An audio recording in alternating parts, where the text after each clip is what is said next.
Shalom, saudara dan saudari yang terkasih dalam Tuhan kita Yesus Kristus. Marilah kita luangkan waktu beberapa menit untuk berkencan dengan Tuhan saat ini, agar dari hari ke hari kita semakin dekat dengan Tuhan, sehingga hidup kita semakin diberkati dan menjadi berkat. Kencan dengan Tuhan, Rabu 16 April 2025. Bacaan dari kitab Ulangan bab 5 ayat 16. Hormatilah ayahmu dan ibumu, seperti yang diperintahkan kepadamu oleh Tuhan Allahmu, supaya lanjut umurmu dan baik keadaanmu di tanah yang diberikan Tuhan Allahmu kepadamu. Demikianlah sabda Tuhan, syukur kepada Allah. Saudara dan saudari yang terkasih dalam Tuhan kita Yesus Kristus, suatu ketika Robertson Quilkin mengundurkan diri dari kedudukannya sebagai rektor di Universitas Internasional Columbia dengan alasan merawat istrinya Muriel yang sakit Alzheimer, yaitu gangguan fungsi otak. Muriel sudah seperti bayi, tidak bisa berbuat apa-apa. Bahkan untuk makan, mandi, dan buang air pun ia harus dibantu. Robertson memutuskan untuk merawat istrinya dengan tangannya sendiri karena Muriel adalah wanita yang sangat istimewa baginya. Pernah suatu kali ketika Robertson membersihkan lantai bekas ompol Muriel dan di luar kesadarannya Muriel malah menyerahkan air seninya sendiri sehingga Robertson kehilangan kendali emosinya. Ia menepis tangan Muriel dan memukul betisnya guna menghentikannya. Setelah itu Robertson menyesal dan berkata dalam hatinya, "Apa gunanya saya memukulnya walaupun tidak keras?" Tetapi itu cukup mengejutkannya. Selama 44 tahun kami menikah, saya belum pernah menyentuhnya karena marah. Namun kini di saat ia sangat membutuhkan saya memperlakukannya demikian. Ampuni saya ya Tuhan.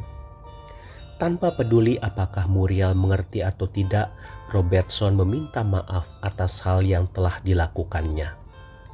Saudara dan saudari yang terkasih dalam Tuhan kita Yesus Kristus, pada tanggal 14 Februari 1995 adalah hari istimewa untuk Robertson dan Muriel. Karena pada tanggal itu di tahun 1948 Robertson melamar Muriel. Pada hari istimewa itu Robertson memandikan Muriel lalu menyiapkan makan malam dengan menu kesukaan Muriel. Menjelang tidur, ia mencium dan menggenggam tangan Muriel lalu berdoa, "Yesus yang baik, Engkau mengasihi Muriel lebih daripada aku mengasihinya.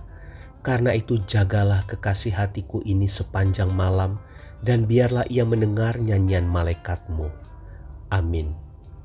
Pagi harinya ketika Robertson berolahraga dengan menggunakan sepeda statisnya, Muriel terbangun dari tidurnya. Ia berusaha untuk mengambil posisi yang nyaman, kemudian melempar senyum manis kepada Robertson. Untuk pertama kalinya setelah selama berbulan-bulan, Muriel yang tidak pernah berbicara memanggil Robertson dengan suara yang lembut dan bening. "Sayangku, sayangku." Robertson melompat dari sepedanya dan segera memeluk wanita yang sangat dikasihinya itu. "Sayangku, kau benar-benar mencintaiku bukan?" tanya Muriel. Setelah melihat anggukan dan senyum di wajah Robertson, Muriel berbisik, "Aku bahagia."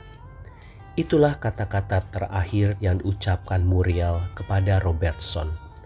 Saudara dan saudari yang terkasih dalam Tuhan kita Yesus Kristus, memelihara dan membahagiakan orang-orang yang berarti dalam hidup kita adalah suatu ibadah di hadapan Tuhan. Mengurus suami atau istri yang sudah tidak berdaya adalah suatu perbuatan yang mulia. Mengurus ayah atau ibu atau mertua adalah tugas seorang anak ataupun menantu. Mengurus kakek atau nenek yang sudah renta dan pikun juga adalah tanggung jawab para cucu.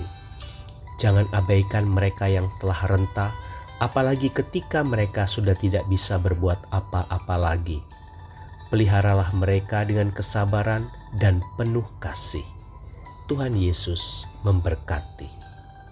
Marilah kita berdoa dalam nama Bapa dan Putra dan Roh Kudus. Amin. Tuhan Yesus, taruhlah cinta-Mu dalam hatiku, sehingga aku selalu mampu mengasihi dan merawat orang tuaku, pasanganku, anak-anakku yang saat ini kondisinya sedang tidak baik-baik saja. Amin. Dalam nama Bapa dan Putra dan Roh Kudus. Amin.